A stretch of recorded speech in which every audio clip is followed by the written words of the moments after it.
Good morning बच्चों। The president digital education platform में आप सभी विद्यार्थियों का हार्दिक स्वागत है। बच्चों, आज हम लोग हिंदी की प्रथम क्लास कर रहे हैं। तो इस प्रथम क्लास में हम लोग हिंदी में अध्ययन करेंगे भाषा, व्याकरण तथा लिपि का। तो हम पहले भाषा का अध्ययन करेंगे। जब हमारे पास अर्थात मनुष्य के पास भाषा नहीं थी, यहाँ प्रारंभिक या आदि मानव की बात है, जो शुरुआती मानव था उसे आदि मानव कहा जाता है। तो मनुष्य संकेतों द्वारा अपने विचारों का आदान प्रदान करता था, क्योंकि पहले भाषा का विकास नहीं हुआ था, तब की ये बात है। तो ये संकेत कई प्रकार के होते थे। तो मनुष्य जो संकेत का, जो मनुष्य के प्रारंभिक मनुष्य का जो भाषा या आपस में बातचीत का जो माध्यम था वो था पहले इशारों से, उसके बाद फिर चित्रों से आदि। वह अपने मुख से कुछ आवाज़ें भी निकालता था। कौन? मनुष्य। धीरे धीरे मुख से निकलने वाले प्रत्येक ध्वनि के लिए अक्षर बने, मतलब कि पहले इशारों से, फिर चित्रों से, उसके बाद मुख से कुछ आवाज़ें निकलना प्रारंभ हो गई। फिर धीरे धीरे मुख से निकलने वाली प्रत्येक ध्वनि के लिए अक्षर बने, अक्षरों का निर्माण शुरू हो गया। तो अक्षर से शब्दों और शब्दों से वाक्यों का निर्माण शुरू हो गया। धीरे धीरे ये आवाज़ें निश्चित वस्तुओं और क्रियाओं के लिए प्रयोग में आनी शुरू हो गई। इसी तरह भाषा का विकास होता चला गया। तो हम कह सकते हैं कि भावों तथा विचारों के आदान प्रदान का माध्यम भाषा कहलाती है। कैसे? देखिए, जैसे यह जो एक चित्र है, यह एक क्लासरूम का है। तो यहाँ शिक्षक और छात्रों के मध्य जो संवाद हो रहा है, जो बातचीत हो रहा है, तो इन दोनों के मध्य जो छात्र शिक्षण प्राप्त करें शिक्षक से, तो यह एक भाषा का ही अभिन्न एक रूप है, क्योंकि शिक्षक एक भाषा के माध्यम से छात्रों को अपनी बातों को पहुंचा रहे हैं और छात्र उसे ध्यान से सुन रहे हैं। तो इन दोनों के मध्य जो जोड़ने का कार्य करती है उसी हम भाषा कह सकते हैं। तो हम कह सकते हैं भाषा वह साधन है जिसके द्वारा हम अपने अंतर्निहित भावों तथा विचारों की अभिव्यक्ति करते हैं। तो भाषा के रूप। प्रकृति में हमें अलग अलग तरह की आवाज़ सुनाई देती है, जैसे हवा का सनसनाना, चिड़ियों का चहचहाना, गाय का रम्भाना आदि। लेकिन हम इसे भाषा नहीं कह सकते। जब हम बोलकर या लिखकर अपनी बात को दूसरों के समझ प्रकट करते हैं और पढ़कर या सुनकर समझते हैं, तो यह भाषा कहलाती है। इस प्रकार हम कह सकते हैं कि भाषा के दो रूप होते हैं। जब हम अपनी बातों को बोलते हैं या हमारी बातों को कोई सुनता है, तो वह भी एक भाषा का रूप होता है। तो भाषा के हम दो रूपों का अध्ययन करेंगे। तो जो पहला भाषा का रूप है उसे कहते हैं मौखिक भाषा, और जो दूसरा रूप है वो है लिखित भाषा। तो हम यहाँ पढ़ेंगे पहले मौखिक भाषा। मौखिक भाषा जो कि बोलकर या सुनकर हम इसे समझते हैं। मौखिक भाषा में जैसे कि मोबाइल फ़ोन या दूरसंचार से जो हम लोग बातचीत करते हैं, तो दो लोगों के मध्य जो बातचीत होती है मोबाइल या दूरसंचार से, तो वह मौखिक भाषा का ही एक उदाहरण है। इसके अलावा जो हम टेलीविज़न देखते हैं या हम रेडियो सुनते हैं, तो ये भी एक मौखिक भाषा का ही उदाहरण है। दूसरा लिखित भाषा या लिखकर पढ़कर समझना। हम लिखित भाषा को लिखकर या पढ़कर समझते हैं। जैसे न्यूज़पेपर, जो अखबार होता है, वह लिखित भाषा का उदाहरण है। या फिर जो हम पत्र लिखते हैं, लेटर, वह भी एक लिखित भाषा का उदाहरण है। या फिर हम जैसे कि कंप्यूटर पे या मोबाइल पे मैसेज लिखते हैं या ईमेल करते हैं, तो वह भी एक लिखित भाषा का ही उदाहरण है। आपने समझा कि भाषा मौखिक और लिखित होती है। भाषा के मौखिक रूप को बोली कहते हैं। बोली सीमित अथवा छोटे क्षेत्र में बोली जाती है। भाषा का क्षेत्र बड़ा होता है।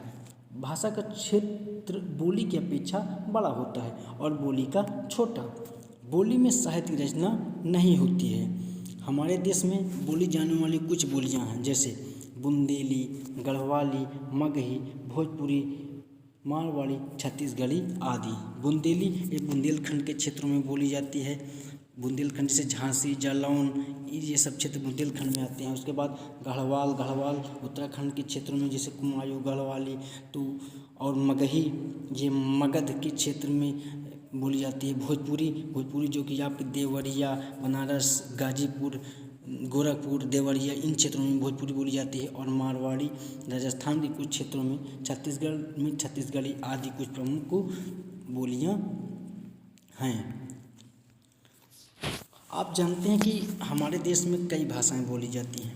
हिंदी हमारी राजभाषा है। विश्व में अनेक भाषाएं बोली जाती हैं, लेकिन सबसे ज़्यादा अंग्रेजी भाषा बोली जाती है। अंग्रेजी भाषा अंतर्राष्ट्रीय भाषा है, क्योंकि यह समाज की या विश्व के एक बड़े वर्ग के द्वारा प्रयोग में लाई जाती है, या इसके जानने वाले बहुत अधिक लोग हैं, इसलिए इसे अंतर्राष्ट्रीय भाषा का दर्जा प्राप्त है। किसे? इंग्लिश को, अंग्रेजी को अंतर्राष्ट्रीय भाषा का दर्जा प्राप्त है। भारत और विश्व की कुछ भाषाएं इस प्रकार हैं। हम कुछ भारत में, क्योंकि आप सभी जानते हैं कि भारत को 28 राज्यों एवं 8 केंद्र शासित प्रदेशों में बांटा गया है। तो यहाँ पे कुछ राज्यों तथा उनमें वहाँ बोली जाने वाली भाषाओं के नाम हम लोग देखेंगे। जैसे गुजरात में कौन सी भाषा? गुजराती भाषा बोली जाती है। गुजरात की जो कि कैपिटल या राजधानी गांधीनगर है। उड़ीसा की भाषा उड़िया। उड़ीसा की कैपिटल या राजधानी क्या है?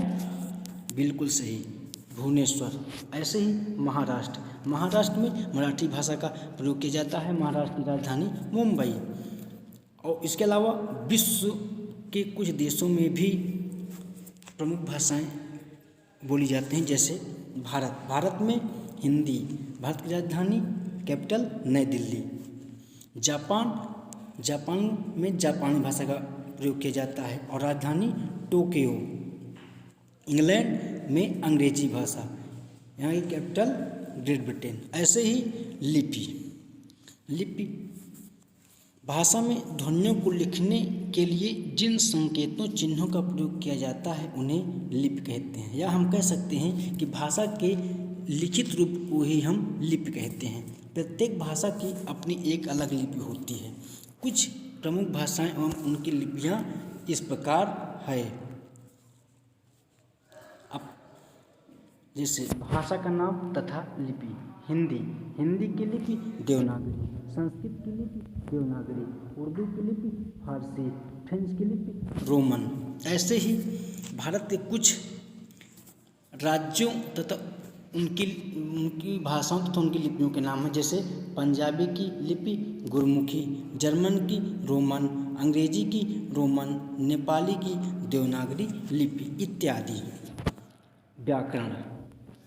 पहले हमने पढ़ा भाषा दो व्यक्तियों के मध्य अंतर्निहित भावों की अभिव्यक्ति की कड़ी या साधन भाषा कहलाती है। उसके बाद लिपि, भाषा के लिखित रूप को लिपि कहते हैं। इसके बाद हम लोग अब व्याकरण का अध्ययन करेंगे।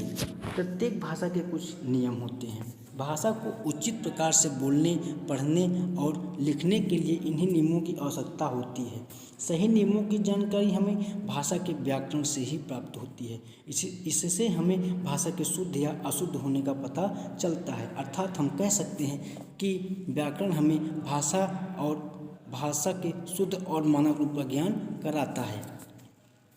तो हम कह सकते हैं कि व्याकरण वह शास्त्र है जिसके द्वारा हम भाषा के शुद्ध एवं परिमार्जित रूप को समझते हैं। जैसे कि लिखित या मौखिक भाषा, इन दोनों को हम, इसमें क्या त्रुटियां हैं कहाँ पे, तो इसको हम व्याकरण के नियमों से समझते हैं। तो जो आपने पढ़ा ऊपर भाषा के रूपों में मौखिक और लिखित रूप, तो जो ये मौखिक भाषा का जो रूप है, यह इसे पढ़े शिक्षित और अशिक्षित दोनों लोग प्रयोग में लाते हैं। लेकिन जो लिखित माध्यम होता है, तो लिखित भाषा जो है वह ज़्यादातर शिक्षित लोग ही उसका प्रयोग कर पाते हैं। बहुत बहुत धन्यवाद छात्रों।